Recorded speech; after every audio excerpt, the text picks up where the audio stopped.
ঢাকার কথা যদি বলি যে ৭২,০০০ ভবন ভেঙে যাবে যদি আমাদের মধুপুর ফল্ট হয় 7.5 ম্যাগনিটিউডের যদি আর্থকুয়েক হয় তাহলে ৭২,০০০ বিল্ডিং ভেঙে যাবে। সেটা অসম্ভব রকমের আর কি ক্ষয়ক্ষতি হবে, যেই ঝুঁকি আমাদের কল্পনাতীত, এইটুকু বলতে পারি।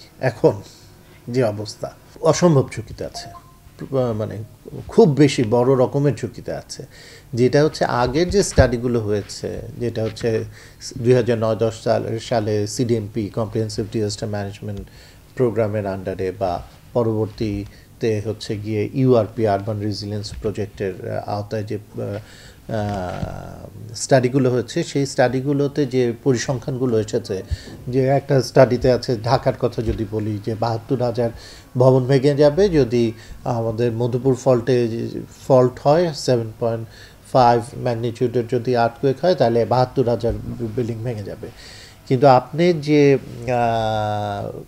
ফল্টের কথা বলছেন, যেটাকে বলা হচ্ছে মেগা থ্রাস্ট, মিয়ানমার এবং বাংলাদেশের মধ্যে যে সাবডাকশন জোনে যে মেগা থ্রাস্টটা, সেটা কিন্তু এত বেশি শক্তি সঞ্চিত আছে যে সেটা যদি পুরোটা দরকার নাই, আংশিকভাবেও যদি পুরোটা হয়ও না, কখনো আংশিকভাবেই হয়, কিন্তু তাতেও এত বড় মাত্রার ভূমিকম্প হবে যে আগের সব পরিসংখ্যানের তুলনায় বহু গুণ বেশি ক্ষয়ক্ষতি হবে, যেটা এখনও আমরা বলতে পারি না আসলে কত হবে, এটা স্টাডি দরকার।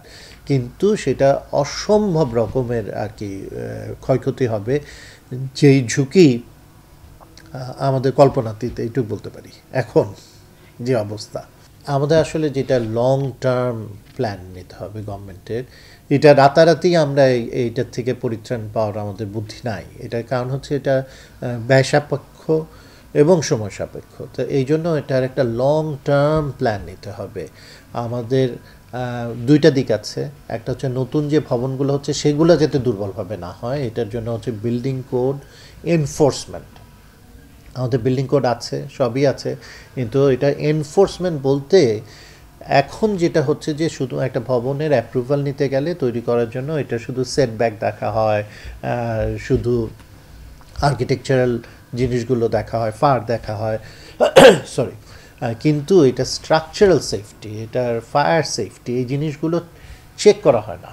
যারা অ্যাপ্রুভাল দিচ্ছে তাদের থেকে চেক করা হয় না। এটা ধরে নেওয়া হয় যে কনসালটেন্টের দায়িত্ব, ধরে নেওয়া হয় যে সুপারভিশন ঠিকমতো হচ্ছে, কিন্তু আসলে শুধু এইভাবে হবে না, অন্য আর একটা তরফ থেকে চেক করতে হবে। তো এই বিল্ডিং কোডের এনফোর্সমেন্ট একটা যেমন দিক, নতুন ভবন যেগুলো হচ্ছে তার জন্য, আর এক্সিস্টিং যেসব বিল্ডিং আছে তার জন্য হচ্ছে যে রেট্রোফিটিং, এটা যেহেতু ব্যয় সাপেক্ষ এবং সময় সাপেক্ষ, এটার জন্য যেটা বললাম প্রায়োরিটি নিয়ে আগাতে হবে, একটা লং টার্ম প্ল্যান করতে হবে। সেই লং টার্ম প্ল্যানে ওই ধরনের সামর্থ্যে, ওই ধরনের স্কিল সেট নিয়ে, ক্যাপাসিটি নিয়ে অর্গানাইজেশন থাকতে হবে যারা এইটাকে এক্সিকিউট করবে প্রায়োরিটি বেসিসে। ইউআরপি প্রজেক্টে অনেক প্রায়োরিটির একদম প্রাথমিক ধাপের কাজটা করা হয়েছিল, ক্রিটিক্যাল বিল্ডিংগুলো শুধু অ্যাসেস করা হয়েছিল, স্কুল বিল্ডিং, হসপিটাল বিল্ডিং, কিন্তু এইভাবে প্রায়োরিটি বেসিসে আমাদের এই চেকিংগুলো করতে হবে, রেট্রোফিটিংয়ের জন্য প্ল্যান নিতে হবে। সেক্ষেত্রে আমাদের সরকারি ভবন সরকার একভাবে প্ল্যান নিয়ে করতে পারে, কিন্তু প্রশ্ন হচ্ছে বেসরকারি ভবনের এত হাজার হাজার রেসিডেন্সিয়াল, কমার্শিয়াল, ইন্ডাস্ট্রিয়াল বিল্ডিং আছে, সেগুলো কী হবে? ইন্ডাস্ট্রিয়াল বিল্ডিংয়ের জন্য একটা ভালো এক্সাম্পল হচ্ছে যে আমাদের অ্যাকর্ড অ্যালায়েন্সের আন্ডারে যেসব কাজ হয়েছে, that's a very good example সারা ওয়ার্ল্ডের জন্য। সেইটাকে মডেল হিসেবে নিয়ে আমাদের এখন রেসিডেন্সিয়াল অ্যান্ড কমার্শিয়াল বিল্ডিংয়ে যদি যাই, একটা বড় ঝামেলা হচ্ছে এটার যে ব্যয়টা আসবে, সে ব্যয়টা বহন করবে কে? একটা ভবন মালিক বা ভবনের জন্য যে সোসাইটি আছে তাদের জন্য এটা অনেক বড় একটা ব্যয়, যেটা পুরো ইকোনমির জন্য একটা বার্ডেন হিসেবে আসবে। এইটাকে কিভাবে, কোন ফাইন্যান্সিয়াল, কী ধরনের ফাইন্যান্সিয়াল অ্যাসিস্ট্যান্স দেওয়া যেতে পারে, কী কী প্রোগ্রাম, কী কী প্যাকেজ দেওয়া যেতে পারে ফাইন্যান্সিয়াল, এটার জন্য একটা ইকোনমিক স্টাডিও দরকার। তো এই সামগ্রিক জিনিসগুলোকে বিবেচনা করে একটা লং টার্ম প্ল্যানিং দরকার।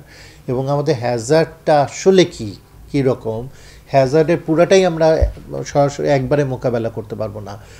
যে হ্যাজার্ডটা অনেক বড়, আমরা বুঝতে পারছি হ্যাজার্ড আছে, কিন্তু এখনই আমরা এটাকে মোকাবেলা করতে পারবো না। আমাদের যাতে মোকাবেলা করার সামর্থ্যটা গ্র্যাজুয়ালি আমাদের একটা পর্যায়ে আসে, তো রিয়েলিস্টিক প্ল্যান করতে হবে। এইটার জন্য আসলে মাল্টিডিসিপ্লিনারি, মাল্টি সেক্টরাল একটা কম্প্রিহেন্সিভ কম্বাইন্ড প্রোগ্রাম নিতে হবে অ্যান্ড লং টার্ম প্রোগ্রাম নিতে হবে। 2, 3, 4, 5 বছরের প্রোগ্রাম না, এটা হতে হবে 25 বছর, 30 বছর, 50 বছরের প্রোগ্রাম। এবং সেখানে পর্যাপ্ত ফান্ডিং থাকতে হবে প্রোগ্রামটা চালানোর জন্য, এবং সামগ্রিক বিবেচনা করে এই প্রোগ্রামটাকে আসলে আমাদের নিয়ে নামতে হবে।